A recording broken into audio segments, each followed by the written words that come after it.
Halo guys, gua Farhan dari Skizo di sini.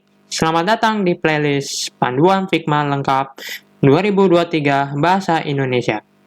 Playlist ini untuk kalian yang masih belum paham cara menggunakan fitur-fitur yang ada di Figma. Video yang ada di playlist ini juga membahas cara penggunaan fitur tertentu secara mendalam. Dan video ini juga cocok ditonton oleh pemula. Video kali ini gua bahas tentang frame, text, dan layer order. Ayo kita masuk ke pembahasannya. Frame adalah alat membuat kotak sebuah desain yang dapat ditentukan ukuran lebar dan tinggi. Ini dapat menyimpan beberapa elemen-elemen lain sebanyak mungkin. Dan di sini kita klik frame sini yang gambarnya pagar. Untuk membuatnya, bisa pencet tombol F di keyboard yang sudah ditampilkan keyboard shortcutnya seperti ini. Gua klik ya. Nah, di situ ada dua cara membuat frame. Kalian pilih frame sesuai ukuran perangkat yang sudah tersedia. Di situ ada kategori phone, tablet, desktop, presentation, watch, dan lain-lain. Kalian bisa buat frame dengan tarik ke bawah dengan mouse untuk bisa buat frame baru seperti ini.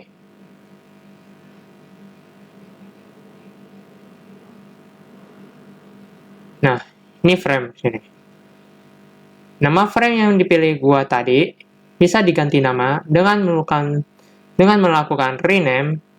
Klik kanan pada frame yang akan dipilih. Klik kanan sini. Kita klik rename, atau bisa kalian keyboard shortcutnya dengan ketik tombol kontrol ditambah dengan huruf R. Nah, gue ganti nama jadi frame putih. Nah, hasilnya seperti ini. Kalian lihat sidebar ini, frame yang gua pilih tadi ada dua ikon fungsi. Jika diarahin kursor, yaitu gembok dan mata, yang gue pilih gembok ini, fungsinya untuk mengunci frame ini supaya frame ini nggak bisa digerakkan. Gue klik, gue coba gerakin, dan ini nggak bisa. Kalau gue buka gemboknya lagi di sini, klik, nah ini bisa. Nah ini fungsi gemboknya di sini. Dan sampingnya lagi ada mata sini, gue klik sini. Frame ini hilang. Fungsinya membuat frame ini tidak ditampilkan di dalam layar desain. Bukan berarti frame ini dihapus permanen. Beda dengan frame ini, diklik tombol delete di keyboard. Nah, ini gue hapus nih, delete. Nah, hilang beneran. Nah, gue balikin lagi untuk dengan ketik tahan tombol kontrol ditambah dengan huruf Z. Nah, seperti ini. Nah, selanjutnya kalian lihat sidebar kanan ini. Dan di situ ada 9 fitur fungsional yang dapat ditentukan dan diubah, yaitu alignment, bisa dibilang perataan, ya. Ukuran setting di sini, auto layout, layout grid, layer, fill, stroke, effects, dan terakhirnya export. Di video ini, gua bahas tentang ukuran setting terlebih dahulu. Setelah itu akan dibahas di video selanjutnya. Nah, di situ sekarang gua bahas apa itu huruf X, Y, W, dan H. Gua bahas X dan Y terlebih dahulu. X dan Y adalah koordinat kartesius pada frame ini. Berarti huruf X adalah sumbu horizontal dan huruf Y adalah sumbu vertikal. Gua kasih contoh, misalnya kalau kalian geser frame ini ke bawah, gua zoom out terlebih dahulu.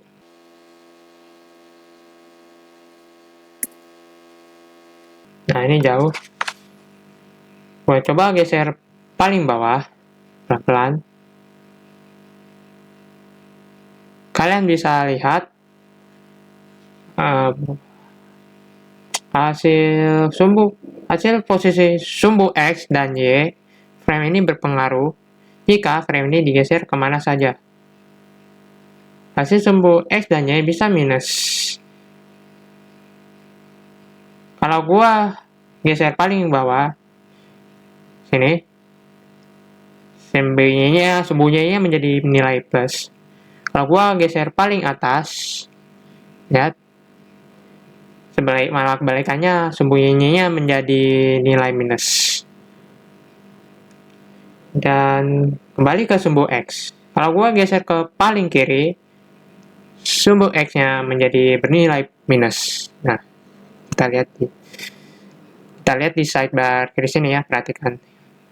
Dan di sini kalau gua geser paling kanan, sumbu X-nya menjadi nilai plus. Ini nilai minusnya berkurang nih. Menjadi nilai minus nih. Ya. Seperti ini. Huruf X dan Y adalah posisi frame di mana yang kalian tempatkan berdasarkan sistem koordinat kartesius. Namun, di Figma, hasil sumbu Y dari sistem itu malah kembali. Di mana pada sumbu Y, saat dikeataskan, nilainya malah min. Emang sungguh aneh. Selanjutnya, huruf W dan H. W singkatan dari width, artinya lebar, dan H ikatan dari height, dari frame yang dipilih ini. Nah, gua kasih contoh, gua arrange kursor ini ke salah satu sisi kayak gini. Ya. Ini gua zoom in lagi nih, panjang dikit. Dan gua hand tool, ya sini. Ya. Kita lihat sini, kita geser ke kanan. Width-nya berpengaruh sini, seperti ini. Nah, sini gua geser ke sisi kirinya, jadi kurang ya.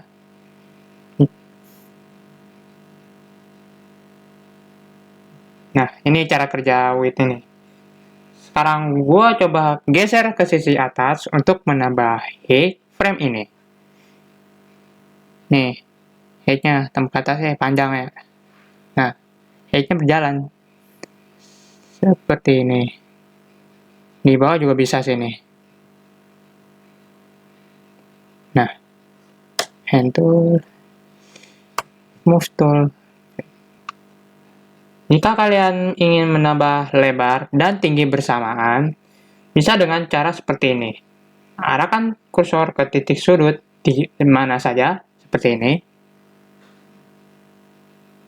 Nah, kita lebar. Ya, gua puter-puter nih. Tuh, panjang banget. Ini gua zoom selection nih. Nah, seperti ini.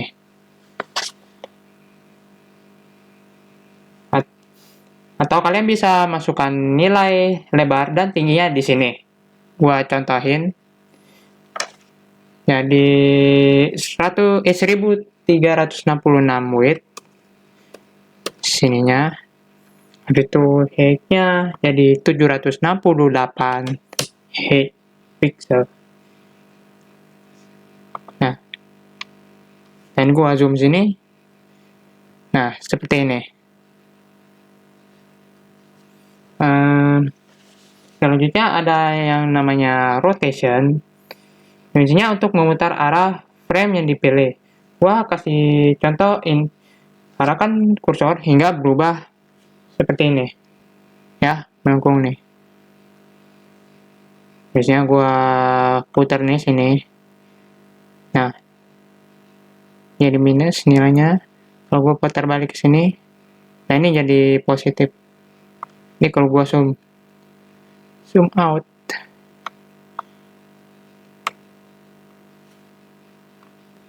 miring kan. Atau kalian bisa kembalikan seperti semula dengan beri nilai 0 di sini. Dari 0 sini. Nah, seperti ini. Nah, sekarang kembali ke frame putih. Nah, di sini gua kurangin width-nya lagi seperti normal. Nah, selanjutnya corner radius yang fungsinya untuk menempelkan sudut-sudut frame yang dipilih. Kalian bisa lihat levelnya masih 0. Misalnya gua ubah jadi 10. Nah, gua zoom to selection dan gua klik keluar, dan ini masih belum kelihatan perubahannya. Gua tambahin lagi jadi 20. Nah, sekarang jadi kelihatan sudutnya tumpul seperti ini. Ini bisa kalian ubah nilainya sesuka kalian. Tidak diubah juga nggak masalah. Sekarang gua akan coba untuk berubah jadi 20 di corner radius. Jadi dari 20 jadi 50. Astagfirullahaladzim. 50. Nah, sini jadi 120. Ini agak kelihatan lagi, nampak jelas sudut lengkungnya. Ini jadi 200. Nah, bisa sampai 700 yang membuat frame ini menjadi lingkaran. Nah, seperti ini.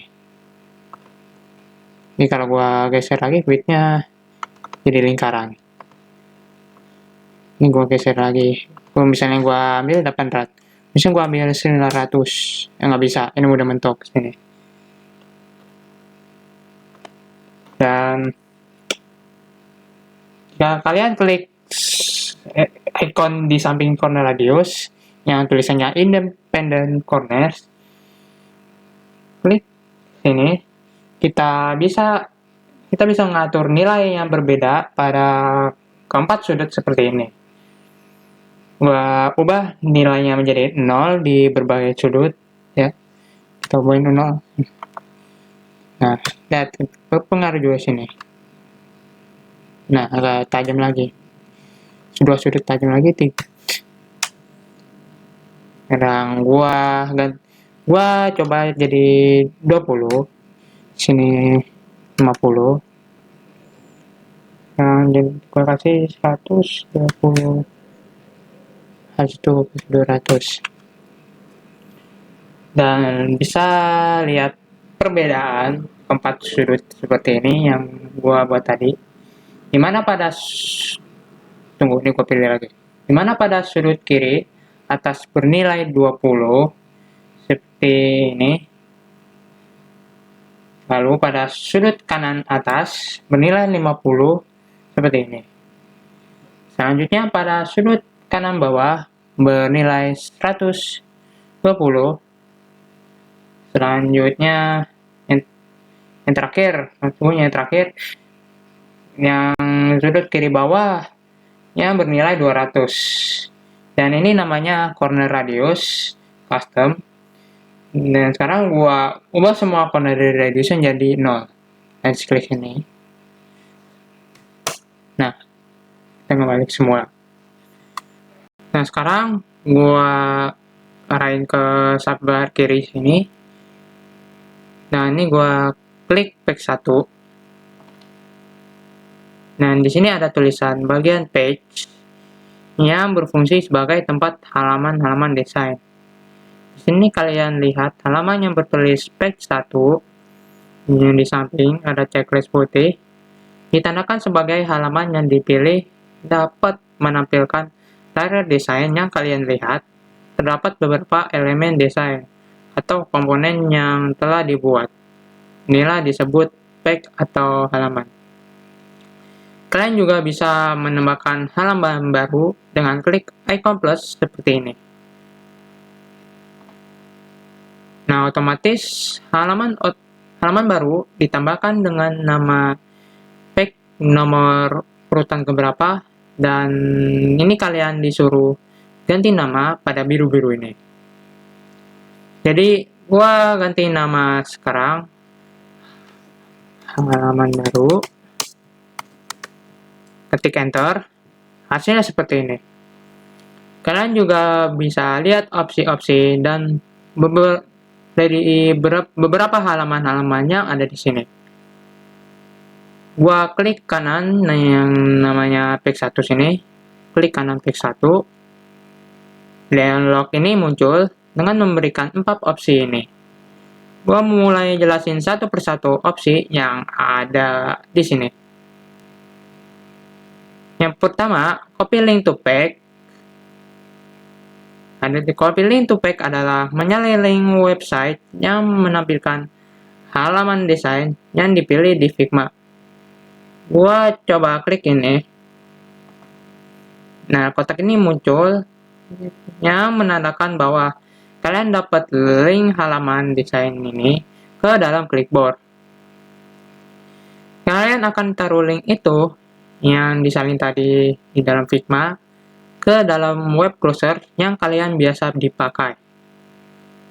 Contohnya, gua buka web browser Firefox ini. Nah, kita masukin ke dalam kotak alamat dengan tombol diklik tahan, tombol kontrol diiringi dengan huruf V, kontrol plus V. Sini. Lalu kita enter.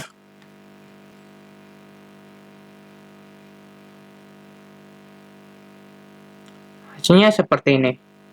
Halaman desain yang dipilih di bagian page ya ditampilkan ke dalam website Figma. Di saat kalian lihat halaman desain ini, di dalam web browser di sini kalian dianggap anonymous view account, tapi di sampingnya ada akun lagi, yaitu punya kalian yang masih di Figma desktop. Yang bagian ini adalah tempat akun-akun yang berkumpul dan bekerja sebagai tim.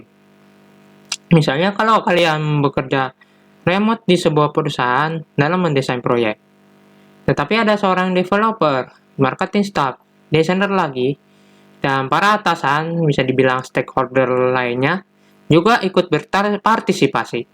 Ini bertujuan untuk berdebat satu sama lain saat membuat keputusan desain pada suatu proyek ini. Jika seorang developer, desainer, marketing staff, atau beberapa orang tertentu yang jago pakai komputer yang terlibat di perusahaan yang sudah memiliki akun Figma, maka orang-orang tersebut mendapatkan fitur-fitur yang dapat diakses di Figma. Kecuali siapa yang nggak punya akun Figma, tetapi bisa akses masuk ke desain ke seseorang. Berarti dia dianggap sebagai anonymous. Termasuk kalian atau gua juga. Bukan anonymous pakai topeng hacker ya, bukan itu. Anonymous ini hanya dapat fitur hand tool doang dari ikon Figma sini. Yang isinya cuma ganti halaman. Nah, seperti ini. Nah, sekarang kita kembali ke Figma desktop.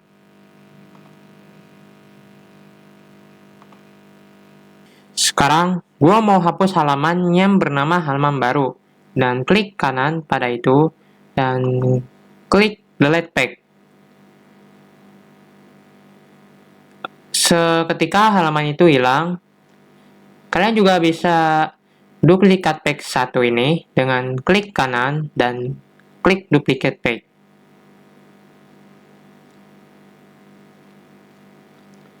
Otomatis page 1 digandakan menjadi page 2. Nama halaman tadi di bagian belakang dikasih angka secara berurutan.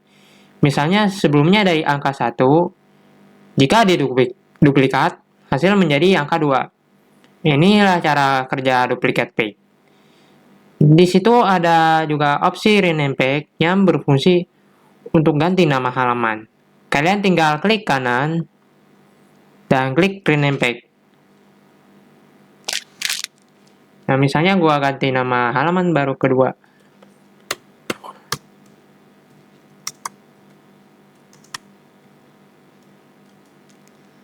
Dan seperti ini hasilnya.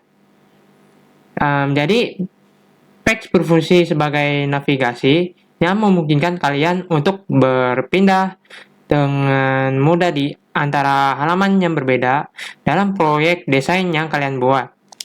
Sekarang, gua bahas layer order di bawah bagian text di side by kiri di sini. Di bagian sini hanya ada satu frame yang tadi gua buat. Jadi gua klik frame ini. Selanjutnya, gua duplikat frame ini jadi 5 frame dengan warna yang berbeda. Ini gua zoom out dulu seperti apa cara kerjanya. Tool. Nah, kita duplikat langsung. Untuk menduplikatnya, ketik tahan tombol Ctrl ditambah dengan huruf D di keyboard kalian.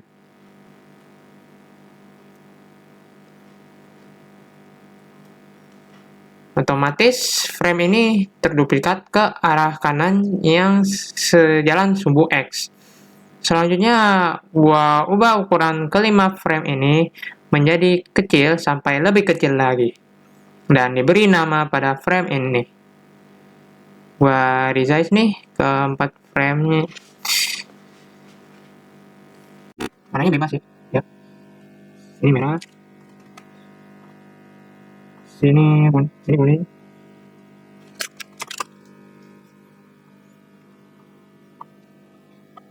Sini hijau.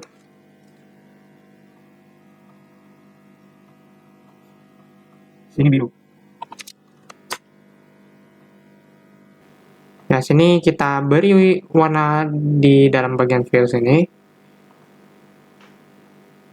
Ini merah sini. Ini kuning. Ya, ini bebas. Sini hijau. Hijau ini. Sini biru.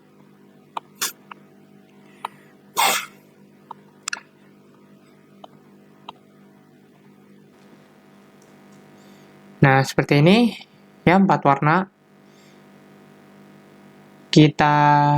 Habis itu gua akan masukin 4 frame berwarna ke dalam frame putih. Dimana frame putih akan menjadi frame utama, sisanya menjadi cabang. Nih, kita masukin merah terlebih dahulu. Kita geser bawah.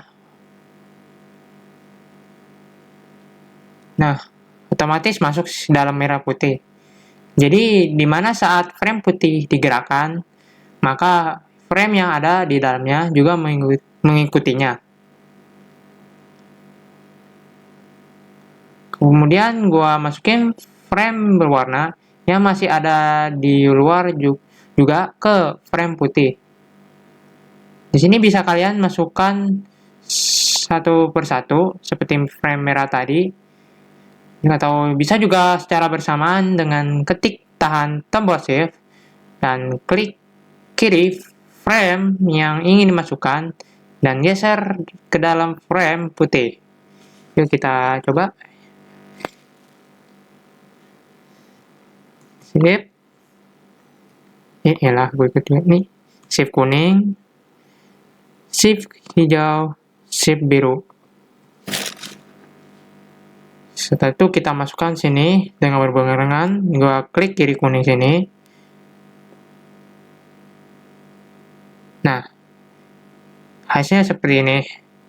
Di sini frame berwarna sudah masuk, tetapi sebagian tidak terlihat karena lebar frame putih tidak sebanding dengan banyaknya frame cabang yang ditampung. Agar dapat terlihat gambaran frame yang ditampung, kalian bisa matikan centang pada bagian klip konten ini di frame putih ini. Namun hanya gambaran sementara saja. Ini gua klik sini. Kita hapus centangnya. Nah, Di sini agar terlihat secara penuh, kalian bisa melebarkan frame sesuai gambaran yang sudah diperlihatkan saat mematikan klip konten seperti ini. Di sini kita nyalakan klip konten. Habis itu kita lebarkan sini frame putihnya nih. Lebar widthnya ya. Nah, seperti ini. Dan inilah cara membuat cabang pada frame yang biasa berisi teks, shapes, bentuk, atau elemen desain lainnya. Yang juga disebut layer order ini. Oh ya, tambahan satu lagi. Nah, jika kalian ingin memindahkan frame atau elemen lainnya, kalian bisa klik kanan pada elemen yang ingin dipindahkan. Misal di sini gua mau pindahin frame putih ini yang bercabang ke dalam page 1. Dimana saat ini frame putih bercabang berada di halaman baru kedua. Lanjut kita klik kanan frame putih sini. Habis itu kita klik move to page dan pilih page 1. Nah, frame putihnya pindah ke halaman page 1. Jika dibuka maksudnya kita pindah ke halaman page 1, posisi frame putihnya X-nya ya mengikuti di halaman baru kedua ini. Nah, gua zoom out nih. Ya, seperti ini cara kerja move to page-nya. Dan sini geser. Ya, gua rasa sudah cukup pembahasan kali ini cara menggunakan fitur-fitur tadi. Semoga kalian benar-benar paham setelah nonton video ini. Jika ada yang belum dibahas di video ini, gua akan bahas itu di video selanjutnya di playlist Panduan Figma. Kalian harus klik tombol subscribe untuk dapat video panduan selanjutnya. Mohon maaf jika ada yang kekurangan di video ini, beri feedback di kolom komentar. Dan jika kalian suka video ini, klik tombol like. Terima kasih menonton video ini dan sampai jumpa.